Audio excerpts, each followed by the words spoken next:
పెళ్లికి ముందు పిల్లలు పుట్టడం తప్పని మన సమాజం. ఒక తెగలో మాత్రం ఇదే సాంప్రదాయం అంటే నమ్ముతారా? అదీగాక స్త్రీలు నచ్చిన వాళ్ళతో కలిసి జీవించొచ్చు, పిల్లల్ని కనొచ్చు, నచ్చకపోతే విడిపోవచ్చు. ఇదంతా ఓకే అని చెప్పే తెగ మన దేశంలోనే ఉంది. ఎక్కడుంది ఆ తెగ? వీళ్ళ వింత ఆచారాలు ఏంటి? వీడియో చివరి వరకు చూస్తే మీరు విస్తుపోతారు. మిస్ చేయకండి. ఇది వేరే దేశంలో కాదు, మన భారత్లో ఉత్తర భారతంలోనే ఉంది.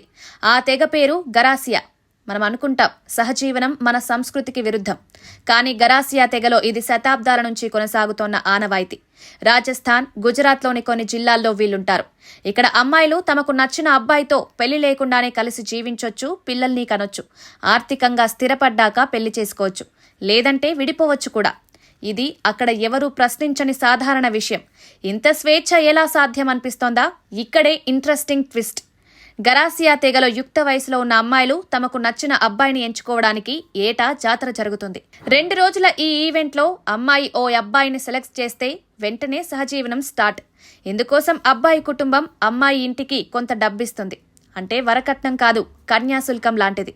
ఆ తర్వాత పెళ్లి చేసుకున్న ఖర్చులన్నీ అబ్బాయి ఇంటి వాళ్ళే భరిస్తారు. పెళ్లి వేడుకలు కూడా వాళ్ల ఇంట్లోనే జరుగుతాయి. ఈ ఆచారం దశాబ్దాలుగా ఉంది. ఇంకో షాకింగ్ విషయం, గరాసియా తెగలో పెళ్లి అనేది నామ మాత్రమే.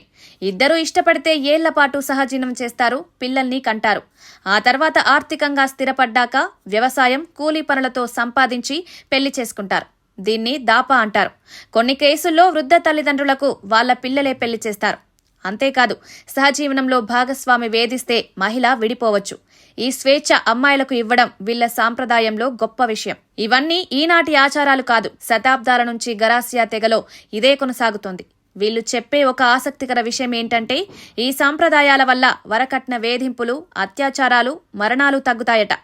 స్త్రీలకు పూర్తి స్వాతంత్రం ఇస్తూ వాళ్ళ నిర్ణయాలను గౌరవించే ఈ ఆచారం వినడానికి వింతగా ఉన్నా సమాజంలో పెద్ద మార్పును తెచ్చిందని వీళ్లు చెప్తున్నారు. మీకేమనిపిస్తోంది?